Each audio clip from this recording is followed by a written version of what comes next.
Africa, the land of endless horizons and ancient mysteries. The continent where the first cities rose from dust and determination, where stone and gold spoke of kings and kingdoms lost to time.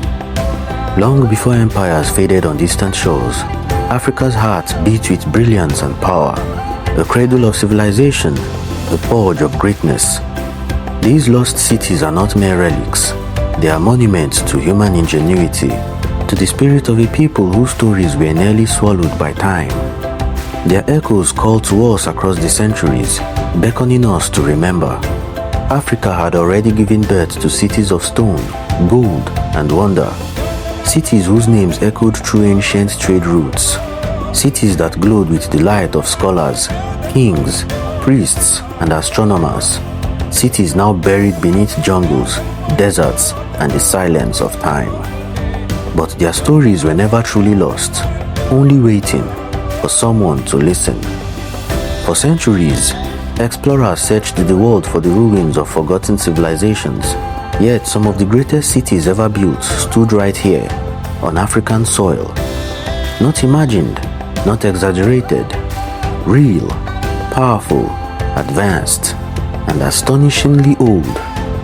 This is the journey into Africa's lost cities, where myth and archaeology collide, where stone whispers secrets, and where the truth of ancient glory rises from the dust. Before we explore their ruins, we must understand a truth forgotten by many. Africa was not the dark continent. It was a continent of light, of scholars, astronomers, engineers, and builders. A cradle of civilization whose cities rivaled and often surpassed those of the ancient world. From the gold-rich kingdoms of the south to the stone fortresses of the east to the desert libraries of the north, Africa's ancient cities were once the beating heart of global trade, global knowledge, and global power. And though time has tried to bury them, their echoes still call to us. For in the shadows of Africa's lost cities lies a history far greater than legend. In the rolling hills of southern Africa lies a monument to human ingenuity, Great Zimbabwe. For centuries, it stood as a fortress and royal city, built entirely from stone, without mortar, without iron, just the sheer will of master builders and visionaries. Great Zimbabwe was the heart of a prosperous empire, flourishing between the 11th and 15th centuries. Its massive walls and towering stone enclosures once protected a kingdom rich in gold, ivory, and culture. A kingdom that traded across the Indian Ocean, linking Africa to Arabia, India, and beyond. But beyond its grandeur lies a mystery. How did such a city rise, so perfectly crafted, in the heart of Africa's wilderness? How did its people carve stone with precision that still baffles modern engineers? The ruins whisper tales of kings and queens, of merchants and craftsmen, of a civilization that shaped history but was almost erased by time and misconception. For centuries, foreign explorers denied the city's African origins, attributing its beauty to outsiders. But Great Zimbabwe is a testament to Africa's own brilliance, its power, and its legacy. Today, its walls still stand, silent but proud, reminding us that the story of civilization is far richer and far more diverse than we often believe. But the story of Africa's lost cities does not end here. Far to the north, beyond the deserts and dunes, lies a city that once dazzled the world with its libraries, mosques, and markets. A city that guarded secrets of knowledge, power, and faith. A city where scholars debated the stars, traders bartered gold, and manuscripts held the wisdom of generations. In the vast expanse of the Sahara Desert, where shifting sands conceal secrets beneath the blazing sun, there lies a city unlike any other, Timbuktu. For centuries, it was the crown jewel of West Africa, a thriving center of trade and knowledge.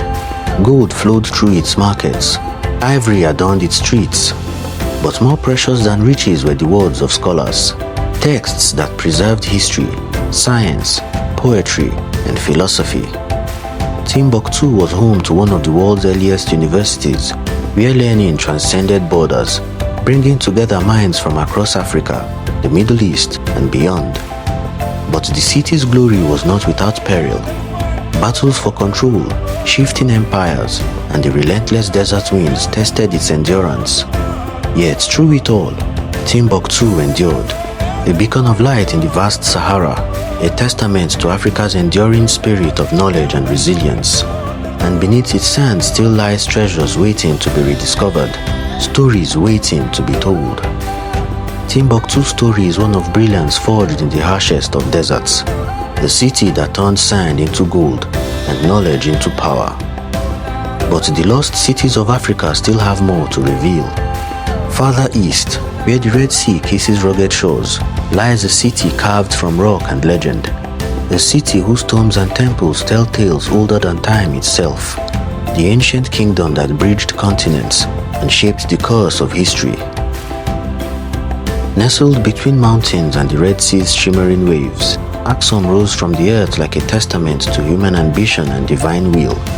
This ancient kingdom was a crossroads, where Africa met the Mediterranean, Arabia, and beyond.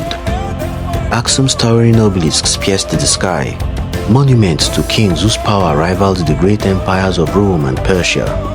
Its people minted gold coins, built churches that still stand today, and crafted stories etched in stone. But Aksum's greatest legacy may lie not just in its stones or wealth, but in its role as one of the first civilizations to embrace Christianity, shaping faith across continents. Though time has weathered its grandeur, the echoes of Aksum still call out, reminding us of a kingdom where history, faith, and legend entwine. Beyond the Nile's eternal flow, deep in the lands of Kush, lies Meroe, a city crowned by pyramids that rival those of Egypt. Here, where desert meets the river, a civilization thrived for centuries, famed for its ironworks, its wealth, and its fierce warriors. Meroe was more than just a city. It was the heart of a kingdom that forged weapons of iron, shaped trade routes that stretched across Africa and the Mediterranean, and held secrets carved into its pyramids and temples.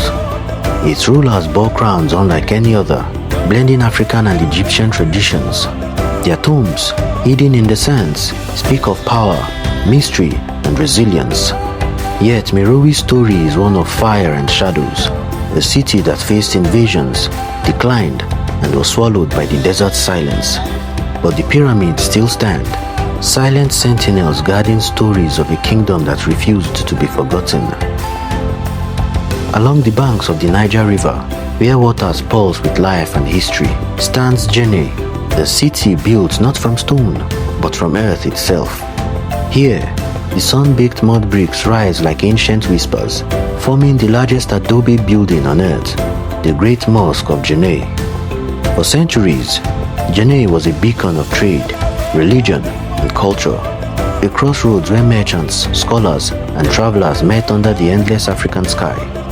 Its markets overflowed with salt, gold, and spices, and its streets echoed with the voices of storytellers and sages. But Djenné is more than a city.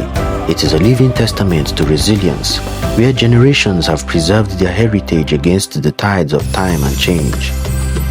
Though the winds of history have worn its walls, Djenné's spirit endures, a vibrant echo of Africa's ancient urban genius. In the dense forests of what is now modern-day Nigeria, stood Great Benin, a city famed for its vast walls, intricate bronze art, and sophisticated governance. Encircled by massive earthworks, Benin's walls were said to be the largest man-made structure on earth by length, a fortress built to protect a kingdom of immense wealth and power. The Benin bronzes, exquisite sculptures of warriors, kings, and mythical creatures, tell stories of a civilization that mastered art, metallurgy, and diplomacy. Great Benin was a hub of culture and innovation, its influence reaching far beyond its borders, shaping the history of West Africa. Yet, like many ancient African cities, its grandeur was nearly lost to time and conquest. But the echoes of its walls and the shimmer of its bronzes remain, calling us to remember the greatness of a city that once ruled the forest. From the soaring stone towers of Great Zimbabwe to the sun-baked mud walls of Djenné and the shimmering bronzes of Great Benin, Africa's lost cities tell a story not of silence or darkness, but of light, innovation, and unyielding spirit. These cities were more than places. They were centers of culture, knowledge, and power. They connected continents, traded ideas, and shaped the world we know today. Yet, for too long, their stories were buried beneath layers of time, forgotten or overshadowed by myths and neglect. But now, the dust is settling, and their voices grow louder, clearer, reminding us that Africa was never lost, only waiting to be found. Their legacy challenges us to see the continent anew, not as a relic of the past, but as the enduring heart of human civilization. So, as we close this chapter of ancient wonders, remember this: the lost cities of Africa are not just ruins, they are beacons, lighting the way to a deeper understanding of our shared history.